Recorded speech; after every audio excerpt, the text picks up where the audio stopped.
2 chords are all you need. To make this.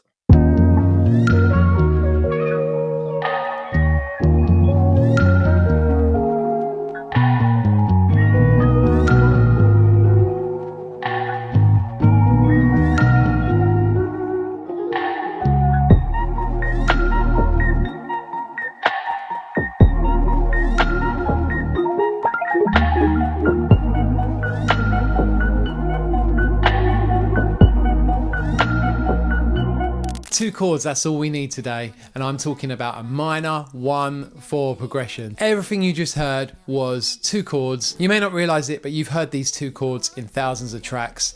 For example, same city, same hoes, can't move south. So we're going to break down the theory behind this. We're going to elevate these 2 chords, and I'm going to show you loads of things you can do with them, and also a couple little bonus tips along the way. So stay tuned to the very end because you're going to get loads of sauce. We're in the key of C minor with 2 chords. Our first chord is the 1 chord, a C minor chord, and the second chord is a 4 chord. So if we move up through the C minor scale, we have our 1, which is C, we have our 2, which is D, we have our minor third, which is E flat, and then we have our 4, which is F. Our 4 chord is going to be some kind of F minor chord. Metro Boomin loves this move. You're going to hear it in different genres from R&B to trap. When you know what it sounds like, you're going to be able to identify it and pick it out by ear. Just keep training yourself. Try and pick out what is that chord progression, what is that chord progression. And it doesn't always have to be block chords, as I'm going to show you. It can be arpeggiated chords, it can be melodies within these chords, and you want to listen out for the 808 or what the bass is doing, because that's going to tell you if this is indeed a 1/4 progression. So to make a C minor triad, we've just got our 1, we've got our minor third here, which is a D sharp or E flat, and we have our 5th here, which is a G. Pretty boring.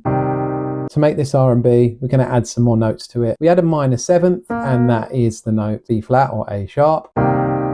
C minor 7 sound. We're going to add one more note, a minor 9. All that a 9 is, a 2 or an octave above, the D note. So we add the D in, and this gives us a beautiful C minor 9 chord.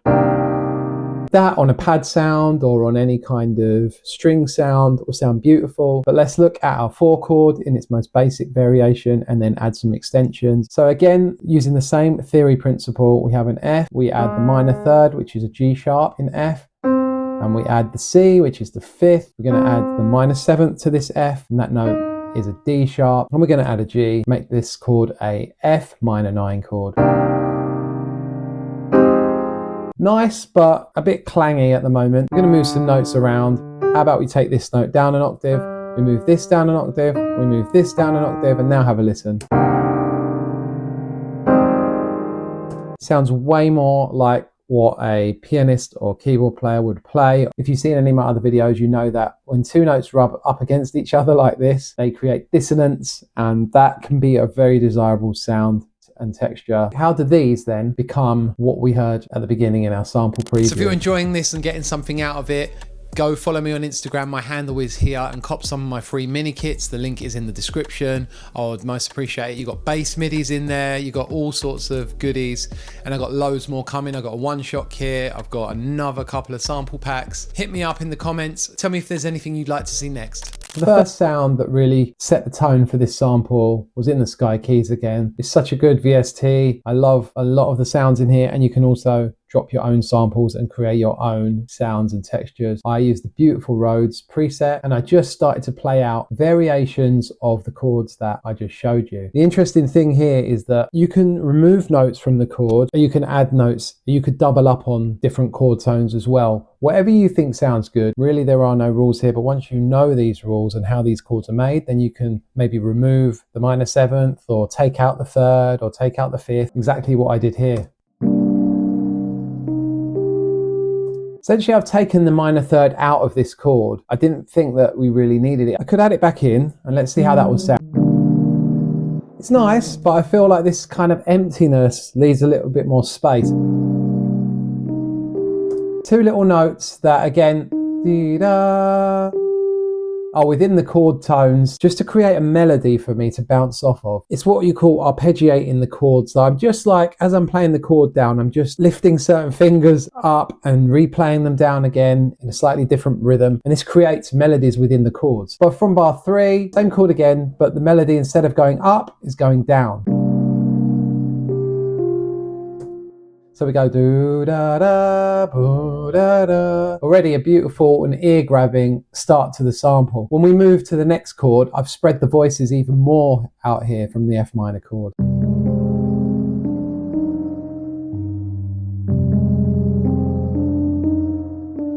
See, all I'm doing again is I'm arpeggiating these chords almost like very naturally how a keyboard player would do. Frank Dukes, Coop, they all use these kind of techniques in their samples to make them feel more real and more like someone's actually playing, which just really set me a nice bed. What did I put on this? I went for the Arturio Rev Spring, some Lossy. I'm using this a lot lately, and again, it just lo-fi's the sound a little bit, makes it sound really beautiful. I thought this sound was a little muddy, so I used a multi-band EQ here to drop at around 270 hertz.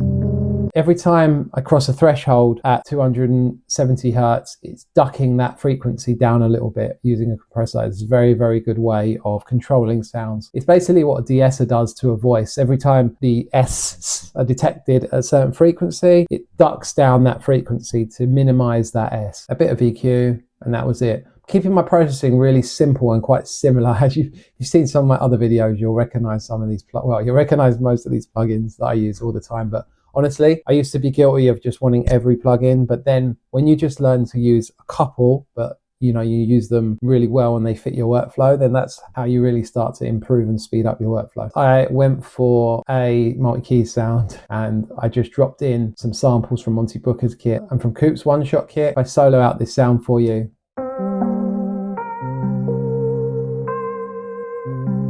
Multi-keys really lends itself to arpeggiating out chords, which is what you can see here. If I play these two sounds together,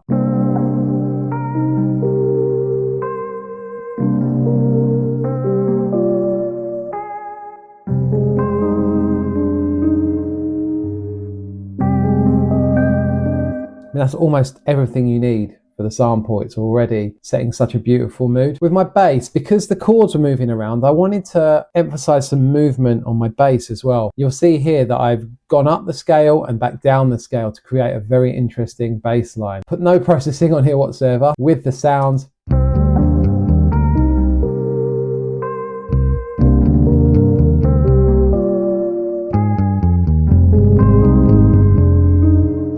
And again, patterns, you can see patterns here. I'm repeating this pattern because the ear gets used to it. Although you have slight variations, it's always good to establish patterns. It can be good to establish patterns so that the listener's like expecting something. And then when you break that expectation, that breaking of it can also create a beautiful moment. Added some vinyl crackle here. And then it was just some percussion parts for this first part of the sample. Here's my percussion and texture soloed out.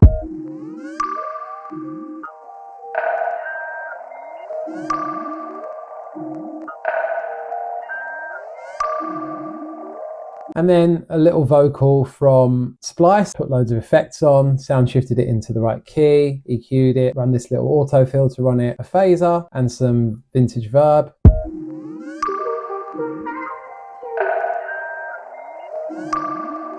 Chopped out little pieces of it. I didn't want it running the whole way through, just so you get little bits of ear candy coming in and out. And then the second half of the sample, I wanted it to be a bit more focused, a bit more rhythmic. I used multi-keys in a slightly different way on single notes. If I pull up the MIDI for this, you can see. So instead of playing chords out on this, just went for a pedal note, and then I walked down and went for another pedal note, and that works really well with these chords.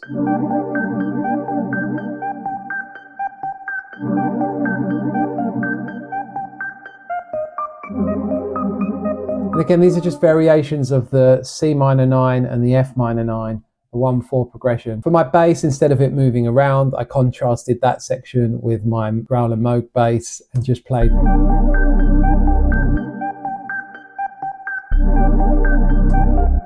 Vinyl crackle stayed the same. My drums and percussion pretty much stayed the same, although I added a little drum loop that I filtered to give us some bit more bounce there coming in. And then a little texture from Louis.